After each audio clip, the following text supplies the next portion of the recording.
Merhaba değerli izleyiciler. Yeni Bir Dünya Edebiyat programında sizlerle birlikteyiz. Bu hafta da yine çok kıymetli bir yazar dostumuzla, yoldaşımızla bir arada olacağız.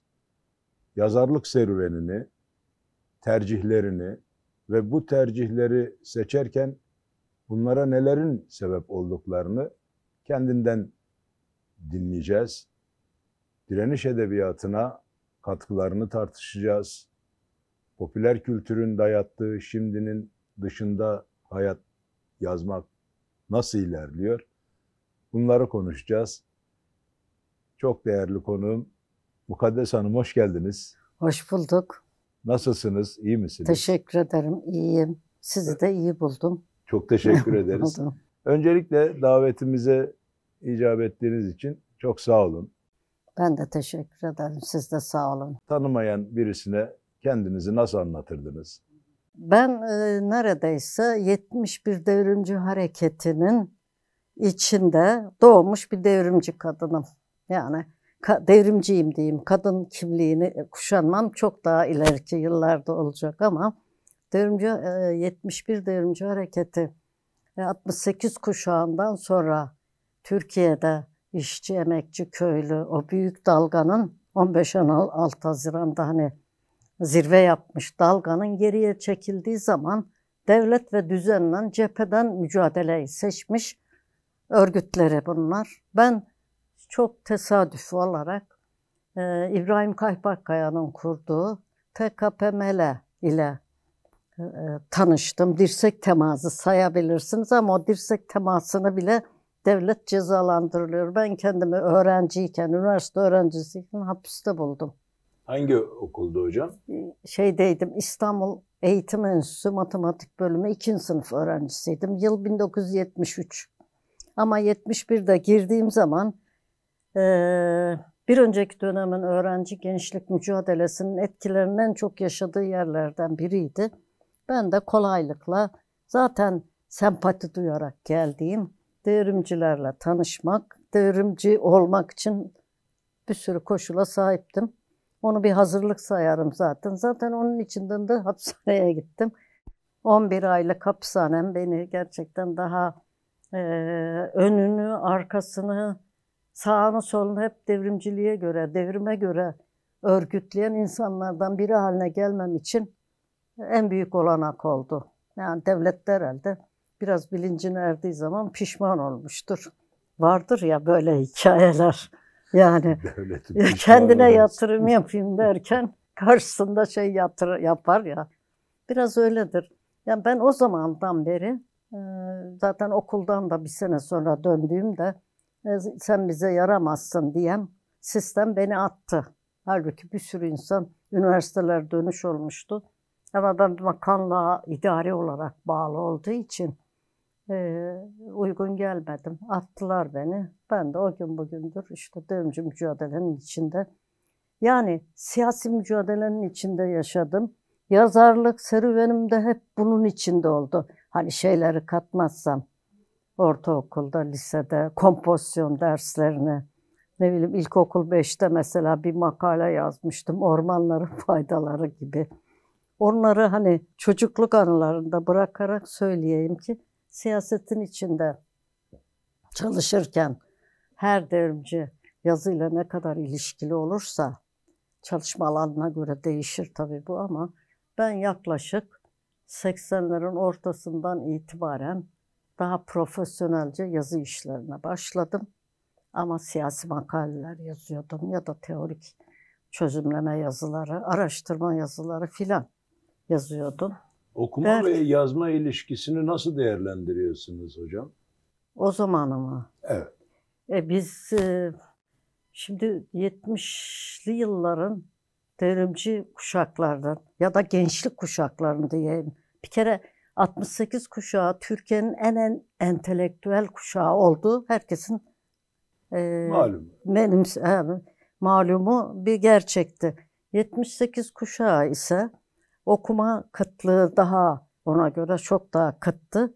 Ama ben o kuşaktan da değilim. Yani 71'de başlayan biz kendimizi çok az kaldık. Yani o kuşak, o kesimden 68'lerin artçılarıydık, 78'lerin öncüleriydik. Biz biraz daha ortalamayız. Ve o 70'li yıllar boyunca devrimci mücadele bizden her zaman teorik, politik eğitim istedi. Örgütsel eğitim istedi, ufuk açmayı istedi.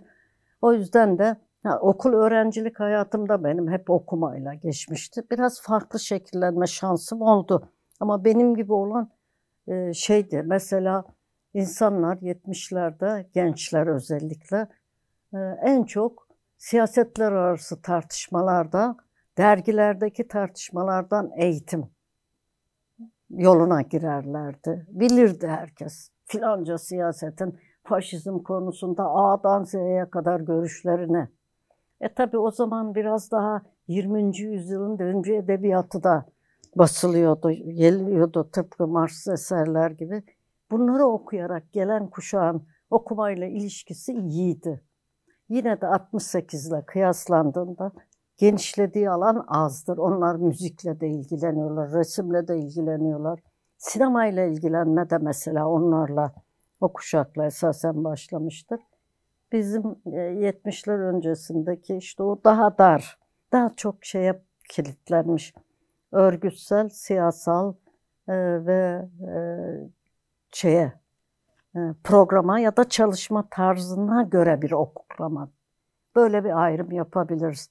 Entelektüel genişlemek için biraz daha başka alanlarda da olmak gerekiyordu. Daha ilgili olmak gerekiyordu. Daha meraklı olmak gerekiyordu. 12 Eylül yıllarında cezaevlerinde o kuşakta daha başka alanlarla da ilgilenerek önemli bir entelektüel birikim sağladılar, teorik birikim sağladılar. Şimdiki kuşaklarla aramızda ciddi bir kopukluk oluyor o yüzden. Bilgi erişim açısından evet öyle oluyor. Avantaj mı, dezavantaj mı o ayrı bir konu tabii. Ama şimdiki kuşak daha tabii hızlı o da ayrı ulaşıyor. bir tartışma konusu. Oraya girmeyelim ama okumaya ilgisizlik, dijital dünyanın her şeyi işgal etmesi ve popüler kültür diye bir dayatmanın ortaya çıkması nedeniyle insanların daha insana yakın, doğaya yakın, bilime yakın bir eğitim sürecine girmesi çok zorlaşıyor. Okuma tembelliği çok ciddi. 3 kelimede bana diyor ki 3 cümle anlat. Ben uzun yıllar eğitimcilik de yaptığım için, yani siyasi hayatın içinde eğitimcilik. Bazen son yıllarda mesela hocam bunu 3 paragrafta anlatsanız olmaz mı? Ya da siz bunları şeyden verin, internet üzerinden. Biz onları seçip okuyalım diye öneriler yapan genç arkadaşlar oluyordu. Çünkü o kadar hızlı o kadar, tüketmeye yakalamaları gerek. Yani bu eskiden bize okuldayken Kennedy usulüyle okumayı öğretirlerdi. Hızlı gazete okumak. Yani 3 kelime arka arkaya 3 cümlede 3 tane kelimeyi seçtiğiniz zaman fikri bir süre sonra anlıyorsunuz. Şimdi bunu hem görselle tamamen dijital dünyada böyle elde ediyorlar. Evet. Tabii o arada oysa ki mesela romanı öyle okuyamazsınız. Suç ve Ceza'yı okuyalım böyle. Ha? Nasıl okuyacağız? Okuyamazsın çünkü atlarsın. Atmosferi yakalayamazsın, o dünyayı yakalayamazsın. Ne bileyim diyalogların içindeki sözcüklerin her bir sözcüğün bile kullanımına göre anlamı değişir. Başka bir olayı anlatır. Vurguyu nereye yaptığını bilemezsin yani. O kadar hızlı. Yani öyle de öğrenirsiniz iddiasında olanlar var da bunların iddiaları yine piyasaya dönük. Alışkanlığı artırmaya. Tüketimi tabii bir tüketim alanı. Ulaştıran. Oradan da zaten kurs düzenliyor, para yatırıyorsunuz. Bestseller çıkarıyorlar. Eski klasiklerin çok özetlerini çıkarıyorlar. Böyle bir şey. Evet, konuya daldık. Peki, Çakır'ın hikayesi nasıl oldu? İlk yazma serüveni. Evet. Çakır, böyle sevgili izleyicilerimize de gösterelim. Bizim Çakır ilk yazı. Evet, ilk yazdığım resmi kitap. olarak ilk kayıtlara bu geçiyor. Şöyle oldu. Ben dediğim gibi yazarlık serüvenim hep vardı. 90'dan itibaren de 10 yıl Gene gazetecilik yaptım. Ama Çakır'ı yazmam, onların içinde hiçbir zaman kitap yazmayı düşünmedim. 97'de ben bir kez daha hapse girdim. 3. turum bu benim. Yani 12 Eylül'de de girmiştim. 3. turum. Oradan çıktıktan sonra bir yayın evinde çalışmaya başladım. İşte Ceylan Yayınları. Orada elime kitaplar geliyor. Yani editörlük yapıyorum, redaktörlük yapıyorum ya da yazarlar dünyası ile ilgileniyorum. Ve 20. yüzyıldan yeni 21. yüzyıla kadar bir sürü direniş dolu kitap da geldi. Editörlüğünü yaptığım 3 kitap oldu. Yani beni çok etkiledi. Sonra İrfan Çelik de içinde olmak üzere Kasım aylarında devrim şehitleri anılırdı. O zaman bana da bir grup genç arkadaş böyle kucak dolusu bir beyaz çiçeklerle geldi. Adlarını hatırlamıyorum şimdi ama çok etkiliydi doğrusu. Sohbet ettik. Bize dediler Çakır'ı anlat. Ama onlar da Çakır adıyla aynen söylediler. Yani İrfan Yoldaş'ı anlat dedi sonra. Yani ben korktum hatta. Böyle panik, biraz tereddüt ettim. Çünkü başka kitapları hazırlıyorum, görüyorlar. Mesela elimde Svertov'un hayat hikayesini, Rus devrimci lideri, 60'lı yıllarda eşi yazmış. Erkut Direkçi ölüm orucu açlık grevinden sonra hastalanmış ve hayatını kaybetmiş. Annesi yazmış. Ben yayını hazırlıyorum. Oğluma terörist dediler. Böyle hayat hikayeleri. Onun üzerine onların... Hayata Dönüş operasyonundaki ölüm orucu mu? Yok, 96 ölüm 96. orucu. Bu daha henüz 98 yılı. F tiplerini hatırlıyorum o zaman. F tipler ondan sonradır. Zaten orada yapmak istediler ya. 96'da güçleri yetmedi. Savaş yani çarpışma oldu karşılıklı. Toplum sahip çıktı ölüm oruççularına ve mücadele sürdü. Çatışma, kirli savaş dönemiydi. Çok kötü bir çok, süreçti. Evet. Yani kayıplar dönemiydi falan. Ne zaman ki 99'da Öcalan'ı da İmralı'ya getirdiler, devlet ondan sonra düğmeye bastı. Yani 8 ayda hazırlandık dedi. O zamanın İçişleri Bakanı hatırlarsınız. Dedi 8 ayda yani Şubat'tan sonra başlıyor yani o 8 aylık dönem 19 Aralık günü. Şimdi biz bugün ayın aralığın kaçındayız? Birkaç gün sonra yıl dönümü. O arada büyük bir komploydu tabii. Ama o oradan sonra oldu işte. Güç topladılar. Artık önlerinde engel görmüyorlardı. Bu komünistlerden de, devrimcilerden de o kadroyu imha ederek kurtulmak istediler. O aslında öyle bir operasyon o. Adını da Amerikan şeflerinden öğrendiler. Hayata Dönüş koydu. 32 insan öldü orada, devrimci öldü. 20 kentte sayısız cezaevini yıktılar. Yani bu çok yönlü bir proje. 21. yüzyılın savaş şekli, kalmış bütün önderliklerin, öncülerin, kadroların yok edilmesi 10 yıldır sürüyordu çünkü o. Terörle mücadelesi yasası çıkardılar. Artık her şey yasa o oldu.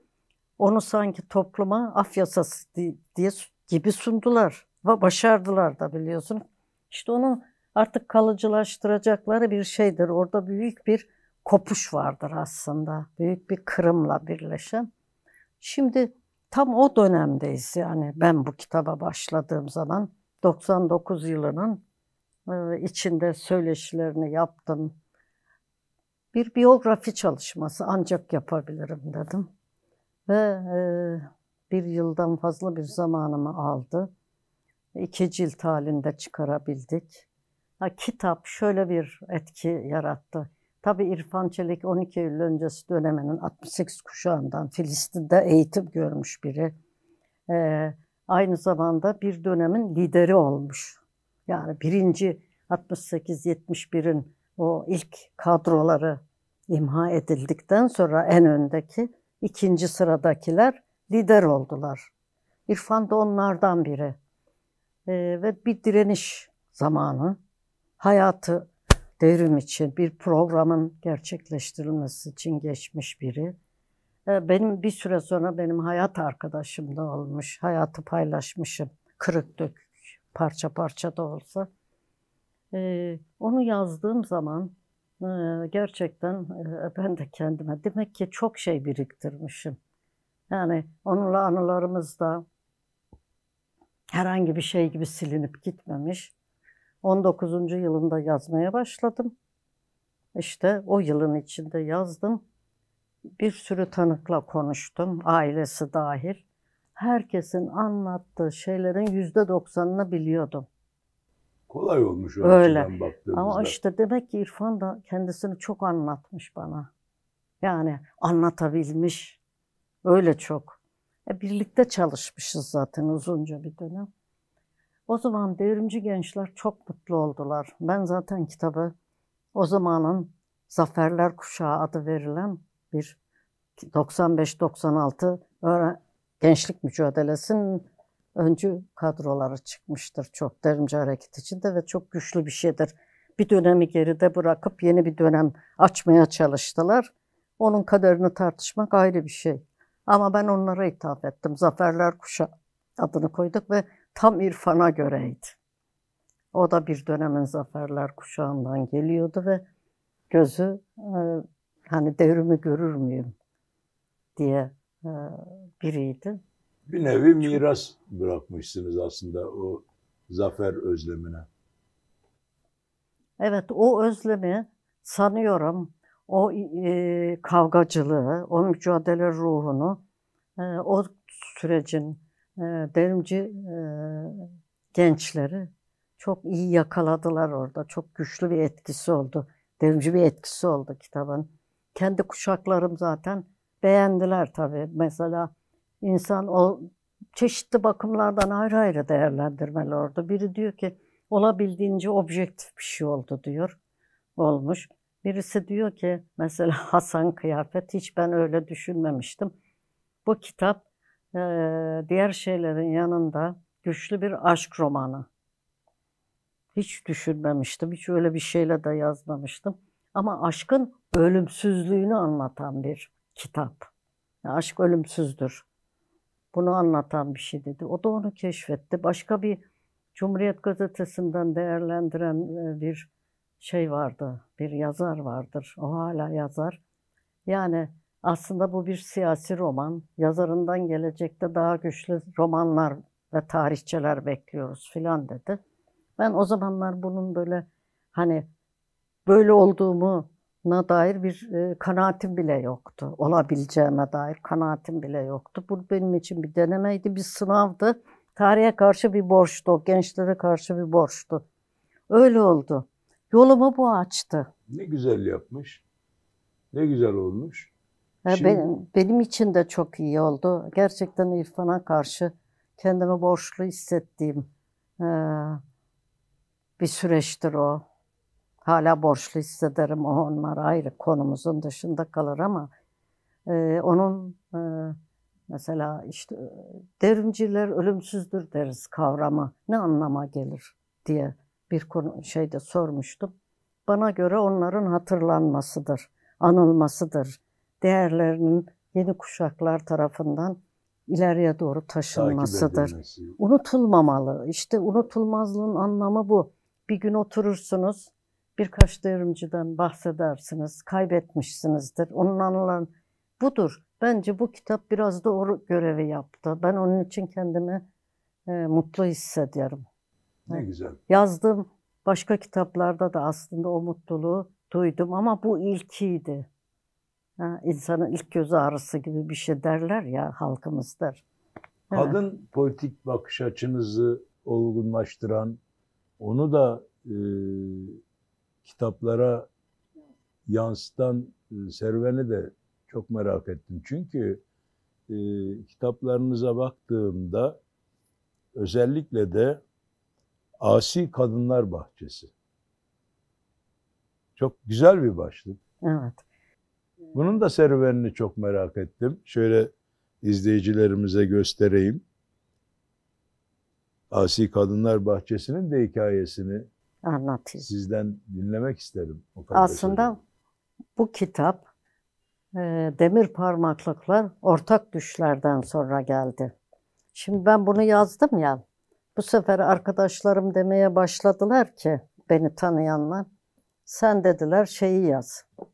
Kendini yaz o zaman. Kendi hayat hikayene yaz dediler. Ama ben o fikre gerçekten çok uzaktım. Yapamam dedi böyle bir şey. Yapmak da istemiyorum. Benim editörüm her ikisinde de yazar. Kutsiye Bozoklar'dı. Hatta bir arkadaşın annesi her daim Mapus adıyla böyle bir şey yazmamı istedi. Ben dedim yok dedim. Ben en Ben fazla onu göstereyim. evet o O şu. da Ha evet Kutsiye anılsın tabii, Evet. kayıtlara geçsin. Kutsiye dedi. Kutsiye Bozoklar. Evet. Yazacaksın bu kitabı dedi. Ben dedim ki ben en fazla cezaevleri, işkence, cezaevi, gözaltı bu anılarımı yazabilirim şimdilik. Zaten hayatımın bir bölümü Çakır'ı anlatırken ister istemez iç içe vardı yani. Aynı mücadele sürecin. Şimdi bunu yazmaya başladığım zaman çok büyük bir şey oldu. Yani bir gerçekten toplumsal, siyasal değil, tat da sadece toplumsal sonuçları olacak bir kitap yazmaya başlamışım meğer. 50 küsür kadınla konuştum. Şimdi burada son şeyde e, bunun bir devamı olarak Kürdistan'da demir parmaklıklar ortak düşleri yazacaktım. Fakat ona bir türlü geçemedim. Burada 3 tane gene Kürt gerilla kadının hayat hikayesini koydum. Yetersizdi. Onu ayrıca ele almak istiyorum. Fakat bir türlü onu yapamadım. Yani önümdeki işler, elime geçmeyen fırsatlar, mesela başka genç kadın arkadaşlara sorular istediler. Verdim, onlar gittiler. Parça parça yazdılar. İşte Asi Kadınlar Bahçesi onun yerini doldurmaya aday bir kitap olarak çıktı. Nasıl? Şimdi burada en başta Kürt kadınlar hepsi. 2 tanesi hariç dediğim gibi. Gerilla anneleri, kayıp anneleri ve şeyler var. Kendi hayatları mücadele içinde çok farklı kulvarlardan gelmiş kadınlar var. Mesela şurada Sıdıka Su'yu görürsünüz. Sıdıka Su bildiğimiz gibi 51 tevküatında TKP kadrosunda çok o dönemin hiç konuşmayan iki kadın militanından biri. Onu ben tanımıyordum. Onlar TKP. Biz bir anti-revizyonistler grubuyduk 70'lerde. Gerisi bizim için sosyal faşistlerdi, revizyonistlerdi. Kulvarlarımız çok ayrıydı. Bu kitabı yaparken de zaten onları düşünmek mümkün değildi benim için. Ama geldi Sıdıka Su. Şu kitabı İstanbul Kadın Hareketi'nin düzenlediği tanıtım toplantısına geldi. Ve çıktı kürsüye, oturdu. Fotoğrafımız da var. Bir temiz eleştiri yaptı bana. Dedi ki, madem 3 kuşak kadını yazmışsın, çok da iyi yapmışsın ama bizim kuşağı niye görmemişsin? 50'leri söylüyor. Evet, doğru, haklı. Ama dedim, Sıdıka abla siz çok başkaydınız, biz başkaydık. Bir de ben sizlerle ilişki kurabilir miyim? O konuda bile ufkum yoktu dedim. Sonra dedi bütün adreslerini verdi bana. Yazlık, kışlık, telefon, işte o kurumları falan. En kısa zamanda gel ben sana bizim bütün kuşağı anlatacağım. İyi de olmuş. Çok iyi oldu ama olmadı. Çünkü ben o bir yılın içinde gidemedim. 2005 yılından söz ediyorum. 2006 yılının yaklaşık aynı tarihinde Sıdıka ablayı kaybettik. Büyük bir gönül borcu kaldı. Tarih borcu kaldı. Bu kitabı o yüzden aldım onu ve oğluyla konuşarak yazabildim. Kendisinin anlatacağı onca zenginlik gitti onunla birlikte. Onun için diyorum yani o hep mücadelenin içinde ama tabii ruhi su var onun yanında gölgede ve onun hayatı bilinmiyor hiç. Ancak ruhi suyu kaybettikten sonra söyleşiler içinde parça parça çıkıyor. Ya bence çok büyük bir kayıp. Ben gidemeyince o bir yıl içinde o kuşağın şey hariç, Sevim Belli hariç hemen hemen hiçbirinin tarihi kalmadı. Yazarlık serüveninde iki başat taraf vardı. Bir Çakır'ın hikayesi, cezaevleri süreci, toplumsal tabii reaksiyonlar. Bunlar sizin olgunlaşmanıza ve biriktirdiklerinizi de topluma bir bellek olarak bırakmanıza sebep oldu. Şimdi benim merak ettiğim bir şey daha var.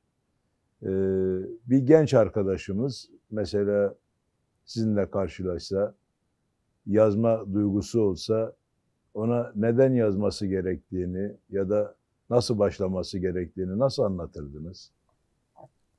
Duruma göre, konuştuğum kişiye göre cevap somutlanabilir, değişebilir. Fakat hele de genç, yazma hevesli ise iki şey söylerdim.